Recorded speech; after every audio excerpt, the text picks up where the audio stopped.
Picture a 30-meter tall statue of Christ perched on top of a 710-meter peak, towering over one of the most beautiful cities on Earth. This 635-ton figure of reinforced concrete and soapstone was built on Mount Corcovado, a massive monument on an isolated, storm-blasted mountaintop with no road leading to the top sounds impossible. Yet almost a century ago, Brazilians made the impossible real. So let us walk through the entire construction of Christ the Redeemer, step by step with the help of AI. From a priest's dream all the way to the day those outstretched arms first opened above Rio de Janeiro. The idea of placing a great Christian monument on top of Corcovado goes back much further than most people realize. In 1849, a Catholic priest named Pedro Maria Bosch first suggested building a religious monument on the mountain, dedicating it to Princess Isabel. The idea captured some imagination at the time, but ultimately went absolutely nowhere.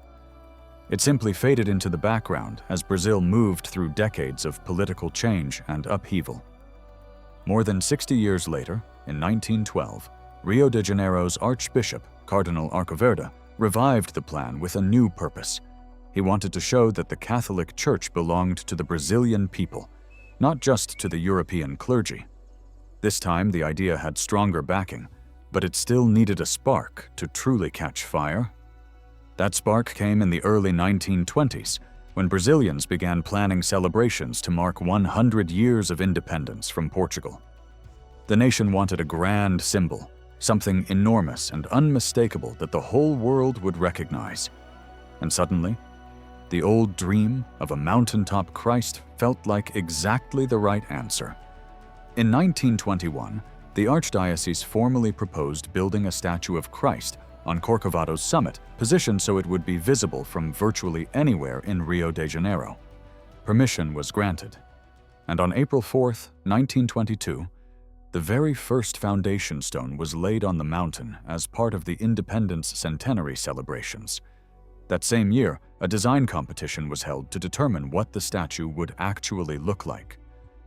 The winner was a Brazilian engineer named Heitor da Silva Costa, who submitted a sketch showing Christ holding a globe in one hand and a cross in the other.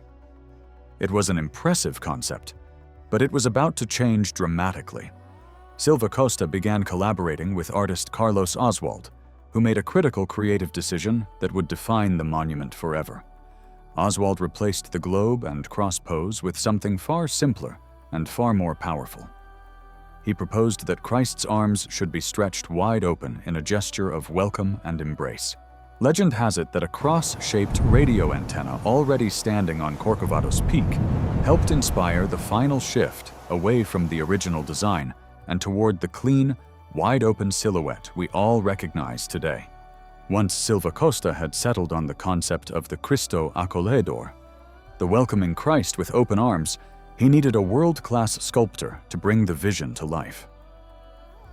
In 1923, he enlisted Paul Landowski, a celebrated French sculptor working in Paris, to create the statue's form. Landowski worked in his Paris studio building full-scale clay models of the figure, carefully shaping every fold of the robe and every curve of the outstretched hands. Meanwhile, Romanian sculptor Gheorghe Leonida was brought in to carve the statue's famous serene face, giving Christ an expression of calm gentleness that would read clearly even from miles away down in the city below. Once the clay models were finished, Landowski's team sliced them into hundreds of individual sections, each one carefully numbered so it could be reassembled on the other side of the Atlantic Ocean. These plaster molds were then shipped across the sea to Rio de Janeiro, where workers would use them to cast the actual statue pieces in reinforced concrete directly on site. Every single numbered segment had to fit the internal steel frame perfectly.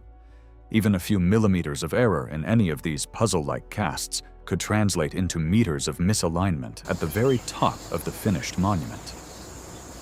Before construction could begin on the mountain, Silva Costa faced a fundamental engineering decision that would determine whether the statue survived or crumbled within decades. In the 1920s, Most engineers building something this large would have reached for steel, the same material that had built the Eiffel Tower. But Rio de Janeiro's conditions made steel a dangerous choice. The city sits right on the Atlantic coast, and the salt-laden sea air that blows across Corcovado would quickly corrode exposed steel, eating through it year after year until the entire structure weakened. Silva Costa chose reinforced concrete instead, which was a genuinely bold decision for the time.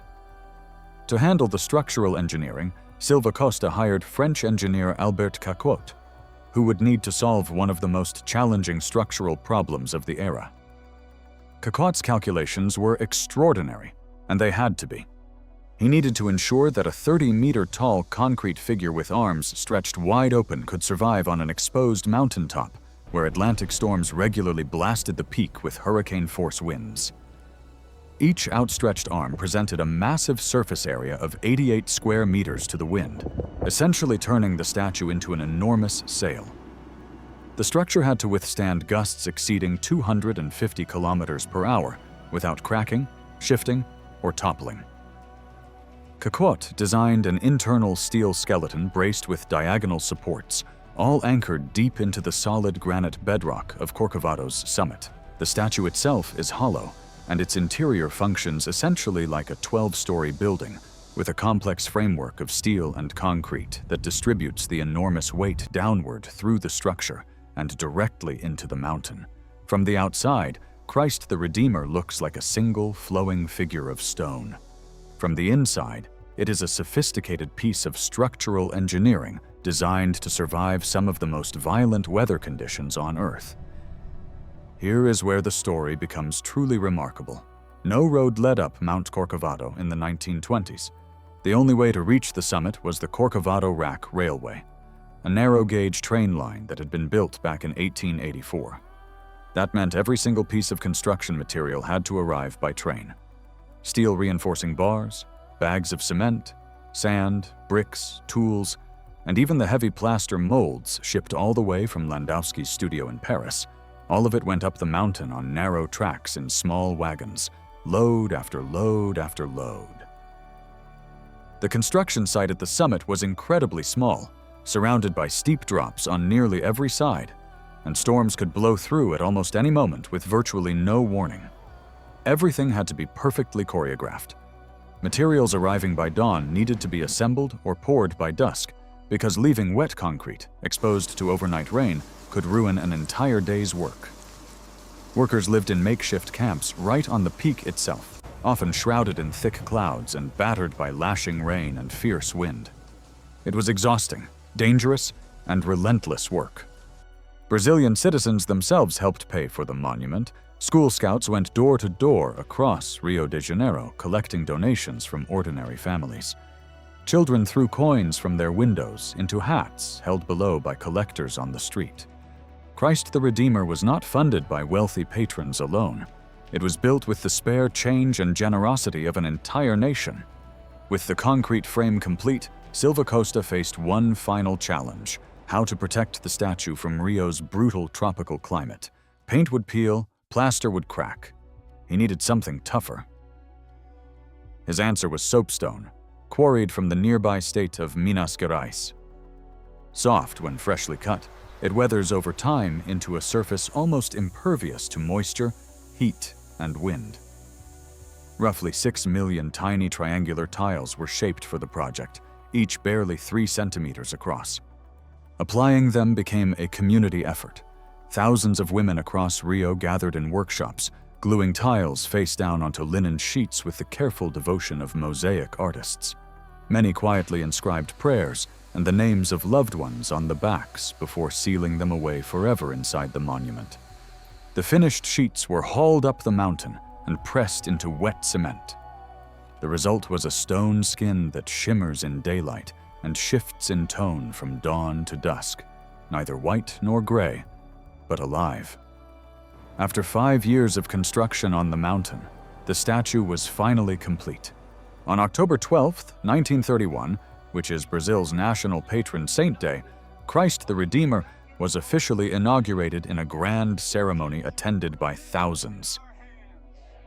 The lights were switched on for the very first time, illuminating the enormous figure against the night sky above Rio de Janeiro.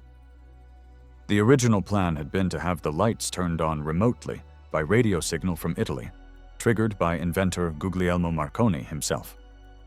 The signal failed due to bad weather, and the lights were switched on locally instead.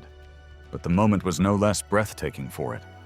After decades of dreaming, years of design, and 5 years of grueling mountaintop construction, the welcoming Christ finally stood with arms wide open above the city. The statue rises 30 meters tall, its outstretched arms spanning 28 meters from fingertip to fingertip. It weighs 635 metric tons. Inside, a narrow spiral staircase allows maintenance workers to climb all the way up into the head and arms, navigating what is effectively the interior of a 12-story concrete tower. In 2008, and again in 2014, powerful strikes exploded sections of the soapstone covering on the statue's fingers. Repairing that kind of damage is genuinely daring work.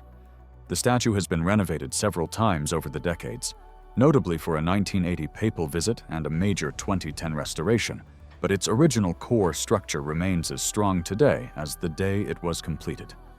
Nearly a century later, every part of this story still feels almost miraculous.